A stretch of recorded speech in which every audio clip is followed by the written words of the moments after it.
Hello everyone, welcome to the channel. My name is Subhadeep Ganguly and you are watching Rational Ganguly. আজকের এই ভিডিওতে আমরা next উইকের জন্য কিছু পজিশনাল স্টকস নিয়ে আলোচনা করব। কিন্তু সেটা শুরু করার আগে লাস্ট উইকে যে স্টকগুলো নিয়ে আমরা আইডেন্টিফাই করেছিলাম বা আলোচনা করেছিলাম, সেগুলো কি এখন কারেন্ট সিচুয়েশন, আদৌ ট্রেডগুলো অ্যাক্টিভ না ইনঅ্যাক্টিভ, সেগুলো নিয়ে ফার্স্টে ডিসকাশন করে নেক্সট উইকের জন্য আমরা যে স্টকগুলো আইডেন্টিফাই করেছি সেটা নিয়ে আলোচনা করবো। তাহলে চলুন শুরু করা যাক। লাস্ট উইকে আমরা আইডেন্টিফাই করেছিলাম, সেটা হচ্ছে ইনফোসিস। ওকে, ইনফোসিস সেটার যদি দেখি ট্রেডটা এখনো ইনঅ্যাক্টিভ। ট্রেডটা আমরা প্ল্যান করেছিলাম এই হাই যদি ক্রস করে তাহলে এর নিচে স্টপ লস রেখে আমরা প্ল্যান করব 1:2 এর জন্য।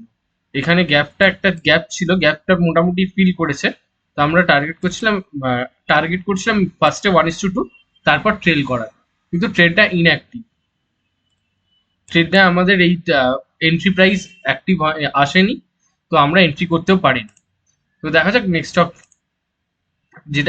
যেটা ছিল সেটা ছিল মাহিন্দ্রা অ্যান্ড মাহিন্দ্রা। মাহিন্দ্রা অ্যান্ড মাহিন্দ্রাতে আমরা দেখেছিলাম যে এখানে একটা ভালো মুভমেন্ট হচ্ছে আপসাইডে। এখানে অনেকদিন কনসেন্ট্রেট করে ব্রেকআউট দিয়েছে এবং এই এই জায়গাটাকে 1600 লেভেলটাকে রিটেস্ট করে আবার ব্রেকআউট দিয়েছে। তো এইখানে ব্রেকআউট অলমোস্ট দিয়ে দিয়েছে এবং আমরা ট্রেন্ডের মধ্যখানে ঢুকছি। তো আমরা ক্যালকুলেট করেছিলাম এখানে ফলো থ্রু ট্রেড করবো বলে, মানে পজিশন নেবো বলে। তো আমরা প্ল্যান করেছিলাম এইটার হাই যদি ক্রস করে, এই গ্রিন কালারের ক্যান্ডেলের যদি হাই ক্রস করে তাহলে আমরা এন্ট্রি নেব। আর এই মধ্যিখানে 1775 এইখানে আমাদের স্টপ লস রেখে এখানে ট্রেল করব। সেখান থেকে 1:2 জন্য আমরা টার্গেট প্ল্যান করব। তো এখানে জেনারেলি আমি যদি দেখি, এখানে অলরেডি আমরা স্টকে এন্ট্রি পেয়েছি, কিন্তু আমাদের স্টপ লস হিট হয়নি। এটা আমরা 1:2 এর জন্য এন্ট্রি করে মানে যদি কেউ পজিশন নেয় তাহলে এটা অ্যাক্টিভ ট্রেড। তো দেখা যাক এটা কতদূর যায়, এটা 1:2 দেয় কিনা। 1:2 মিনস এখানে 100 পয়েন্টস এর স্টপ লস আছে। তো অলমোস্ট 2065 এর কাছাকাছি, কিন্তু 2000 একটা সাইকোলজিক্যাল লেভেল। তো এখানে কি মুভমেন্ট হয় সেটা একটু ইন্টারেস্টিং হবে দেখার জন্য। তো দেখা যাক। কিন্তু এই মাহিন্দ্রা এই স্টকটা অ্যাক্টিভ, মানে এই যেটা পজিশনটা অ্যাক্টিভ। ওকে, নেক্সট স্টক যেটা ছিল আমরা আইডেন্টিফাই করেছিলাম এসবিআই লাইফ। এসবিআই লাইফ আমরা প্ল্যান করেছিলাম যে এইখানে এই যে চ্যানেলে আমরা আগেও এন্ট্রি নিয়েছি, তো এইখানে তো আবার রিটেস্ট করে আবার এখান থেকে ব্রেকআউট দিচ্ছে। তো ব্রেকআউট দিচ্ছে তাই আমরা এখানে প্ল্যান করেছিলাম 1420, মানে এইখানে আমাদের স্টপ লস থাকবে। আর এইটা যদি ক্রস করে এই ক্যান্ডেলের হাই, তাহলে আমাদের এন্ট্রি হবে। এখানে যদি এন্ট্রি হবে আর এখানে স্টপ লস থাকবে। এটাও সেম ফলো থ্রুর জন্য আমরা এন্ট্রি নিচ্ছিলাম যে এই ট্রেনটা যেহেতু একটা মধ্যিখানে আমরা ঢুকছি, তাহলে আমাদের স্টপ লস ছোট কোথাও একটা প্ল্যান করতে হবে, কারণ সেখান থেকে ট্রেন রিভার্সাল আইদার হতে পারে বা ট্রেন্ড কন্টিনিউয়েশনে হতে পারে। তো সেটা আমরা জানি না।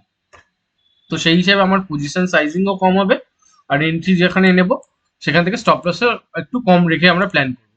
এখন যদি কেউ এই দুটো স্টকে এন্ট্রি নিয়ে থাকে, তারা একটু টাইটলি স্টপ লস ট্রেল করতে পারে, মিনস এইখানে ট্রেল করতে পারে। কিন্তু বেটার হবে এই যদি আমরা দেখি, একটা ইন্টারেস্টিং জিনিস আমি নোটিস করেছি এসবিআই লাইফে, এই স্টকে ভলিটিলিটি আছে। আর সব থেকে ইন্টারেস্টিং আর একটা জিনিস হচ্ছে খুব স্পাইক দেয়, যার জন্য এন্ট্রি আর স্টপ লসটা একটু মুভ করা ডিফিকাল্ট। যদি দেখি এইখানেও মুভমেন্ট আসছে, কিন্তু প্রচুর স্পাইকস মিনস এখানে মানে ফলো থ্রু নেই। এখানে গেল, ক্রস করলো, তারপর আবার একই জায়গায় গিয়ে কিন্তু এখানে স্টপ লস হিট হয়ে গেল। তো এইটার জন্য এটা একটু ডিফিকাল্ট। তো বেটার হয় এইখানে স্টপ লস যদি কোয়ান্টিটি সাইজ কম থাকে, তো এইখানে স্টপ লস রেখায় বেনিফিট হবে। আর যদি পজিশন সাইজিং ভুল হয়, ভুল কেন, কারণ একটা ট্রেন্ডের মধ্যখানে নিলে আমি সেখানে পজিশন সাইজিং কম করে নিই। তো যদি পজিশন সাইজিং বড় থাকে, তো আমি এইখানে ট্রেল করে নেওয়া প্রেফার করব। দেখা যাক কি হয়। এইটা ছিল লাস্ট, মানে তিনটের মধ্যে দুটো ট্রেড আমাদের অ্যাক্টিভ আছে। দেখা যাক এটার আউটকাম কি আসে। নেক্সট এই উইকের জন্য যেটা স্টক দুটো আলোচনা করেছি, মানে আইডেন্টিফাই করেছি, সেটা হচ্ছে 18।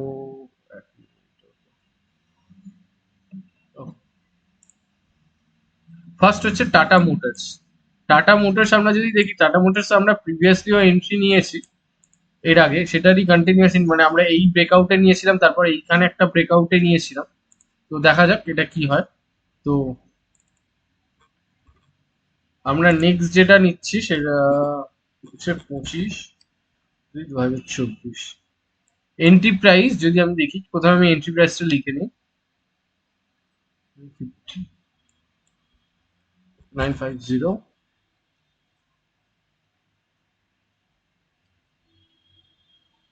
890 890। ওকে, এইটা আমাদের এন্ট্রি প্রাইস হবে। এই হাই যদি ক্রস করে, আর তাহলে আমরা স্টপ লস এখানে রেখে দেবো। একটা জিনিস, এইখানে একটা ট্রেন্ডের মধ্যখানে সেম অ্যাজ ইউজুয়াল, যেখানে আমরা একটা কন্টিনিউ, এখানে একটা ট্রেন্ড চলছে, একটা আপ ট্রেন্ড চলছে। যদি এখানে পজ, আবার পজ, আবার মুভমেন্ট, পজ, আবার মুভমেন্ট, আবার এখানে গিয়ে এখন পজ নিচ্ছে। তো এইখানে আমাদের এটা হচ্ছিল আমাদের পারফেক্ট এন্ট্রি জোন। যদি দেখি, এই জোনটা হচ্ছে আমাদের, সরি, এই জোন, সরি, ঠিকঠাক হচ্ছে না। আচ্ছা, ওকে, এই জোনটা আমাদের পারফেক্ট এন্ট্রি জোন ছিল, কিন্তু তারপর থেকে এখানে অলমোস্ট এতটা মুভমেন্ট চলে এসছে। তো আমরা এখানে যেহেতু এন্ট্রি নিচ্ছি, তো কনফিডেন্স আমি যদি ট্রেড নিতাম এখানে, তাহলে আমার কনফিডেন্স একটু লো থাকতো, কারণ ট্রেনটা অনেকটা মুভমেন্ট হয়ে গেছে অলমোস্ট। তো তার মধ্যখানে যেহেতু নিচ্ছি, তো আমার পজিশন যদি থাকে, মানে আমি যদি পজিশন 100 টাকার থাকে, তাহলে সেখানে আমি 30%-এর আমি পজিশন সাইজিং নেব। আর এইখানে আমার স্টপ লস থাকবে, কারণ পজিশন সাইজিং এখানে ম্যাটার। এখানে আইদার এটা অনেক বড় মুভমেন্ট হতে পারে, বা এখান থেকে টার্ন অ্যারাউন্ড বা কিছুদিন হোল্ড করতে পারে। তো সেটার জন্য প্রথমে আমি এইখানে 30% কোয়ান্টিটিতে একটা টেস্ট করার জন্য যে অ্যাকচুয়ালি আমার অ্যানালিসিস ঠিক কিনা, সেই হিসেবে এন্ট্রি নেব। তারপর যদি এইখানে কোনো আবার হায়ার হাই ফরমেশন করে, তখন আমি সেখানে আবার রি এন্ট্রি নিয়ে আবার মানে পজিশন সাইজ ইনক্রিজ করে এখানে স্টপ লস সেল করে নেব। এইটা আমার প্ল্যানিং হবে যদি আমি এন্ট্রি নিই। তো দেখা যাক এই ট্রেডটা কি হয়। তো আরেকটা স্টক আমরা নিয়ে আলোচনা করেছি, মানে আইডেন্টিফাই করেছিলাম। সেটা হচ্ছে, ওকে, সেটা হচ্ছে উইপ্রো। উইপ্রোতে আমার কনফিডেন্স, আমি মানে সেরকম কনফিডেন্ট পাচ্ছি না, কিন্তু তবু একটু ইন্টারেস্টিং প্যাটার্ন ফর্ম করেছে, যার জন্য এটার হাই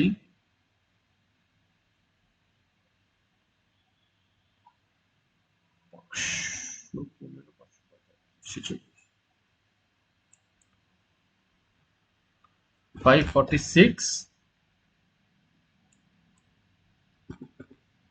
516। ওকে,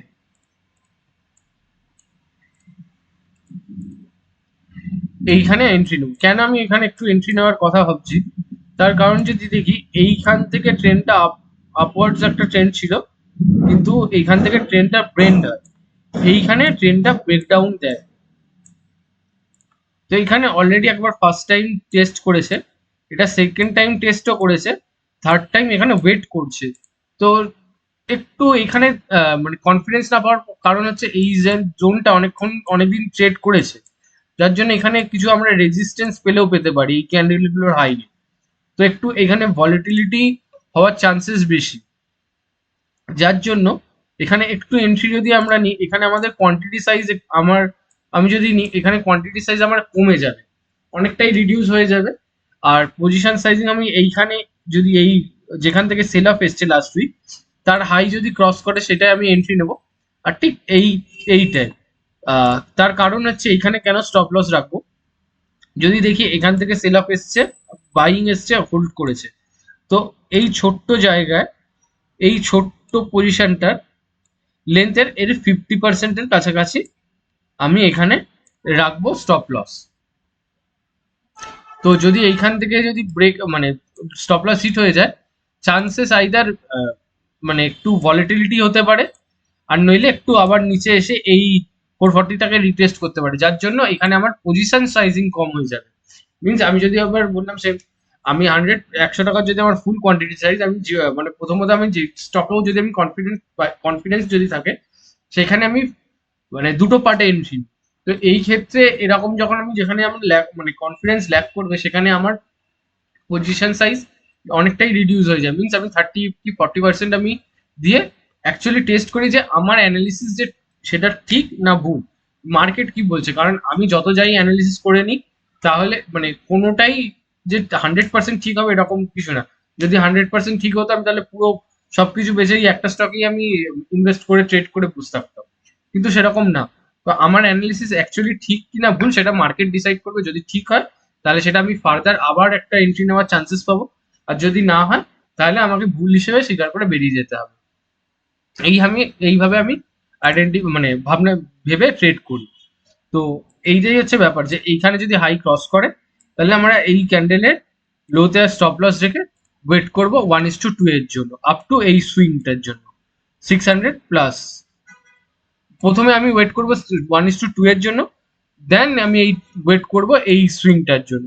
1:2 যখনই হয়ে যাবে, আইদার আমি কস্ট টু কস্টে ট্রেল করে নেব, তারপর আমি ওয়েট করবো এইখানের জন্য, নইলে 1:1 এ ট্রেল করে নেব, তারপর আমি এই সুইংটার জন্য, এই যে সুইংটা আছে, এই সুইংটার জন্য ওয়েট করব। তো দেখা যাক কি হয় এই স্টকটা আজ অ্যাকচুয়ালি মানে পজিশন নেওয়া যায় কিনা বা এন্ট্রি নেওয়া যায় কিনা এই দুটো স্টকে নেক্সট উইক। তো সেই হিসেবে আমি নেক্সট উইকে আবার সেম উইকলি ভিডিওস যেরকম আমি জুপ সুইং স্টকের জন্য আমরা আইডেন্টিফাই করি কেন, তার পিছনে কি লজিক, সেটা নিয়ে শেয়ার করি। দেখা যাক কি। একটা ইম্পর্টেন্ট কথা যে এটা আমি বলে থাকি যে আমি কোনো সেবি রেজিস্টার্ড ফিনান্সিয়াল অ্যাডভাইজার না, সুতরাং আমার অ্যানালিসিসের উপর ভিত্তি করে কোনো ট্রেড নেওয়ার আগে আপনাদের কোনো সেবি রেজিস্টার্ড ফিনান্সিয়াল অ্যাডভাইজার কাছ থেকে অ্যাডভাইস নিয়ে তারপর ট্রেড বা পজিশন নেওয়া উচিত। আমি এই ভিডিওগুলো রেকর্ড করে রাখছি আমার ট্রেডিং জার্নিটাকে ডকুমেন্ট করে রাখার জন্য, যে কি আমার ভুল হচ্ছে, কি আইডেন্টিফাই করছি, কিভাবে আমি আরো ইমপ্রুভ করতে পারি। আরেকটা জিনিস, যদি আপনাদের কোনো গাইডেন্স থাকে, কাইন্ডলি মানে কমেন্ট বক্সে লিখে জানাবেন যে এইখানে আমি সরি এখানে আমি আরো ইমপ্রুভ করতে পারি, এই জিনিসগুলো আমার ইমপ্রুভ করার জায়গা আছে, এইখানে আমার ভুল হচ্ছে, সেগুলো কমেন্ট বক্সে লিখে জানাতে পারেন। তাহলে আমারও ট্রেডিং জার্নিটা একটু ইমপ্রুভ হয়। তো থ্যাংক ইউ সো মাচ ভিডিওটা পুরো দেখার জন্য। চ্যানেলে আরো ভিডিওস আছে, সেগুলো দেখতে পারেন। অনেক মানে আমি উইকলি ভিডিওস অনেকগুলো দিয়েছি, সেগুলোর মধ্যে কি কন্ডিশন সেগুলো আপনি দেখতে পারেন, তার পিছনে কি লজিক ছিল। যদি দেখে ভালো লাগে থাকে, তাহলে চ্যানেলে আরো ভিডিও আছে, সেগুলো কাইন্ডলি দেখতে পারেন। Thank you so much video পুরো দেখার জন্য। দেখা হচ্ছে নেক্সট ভিডিও। Thank you.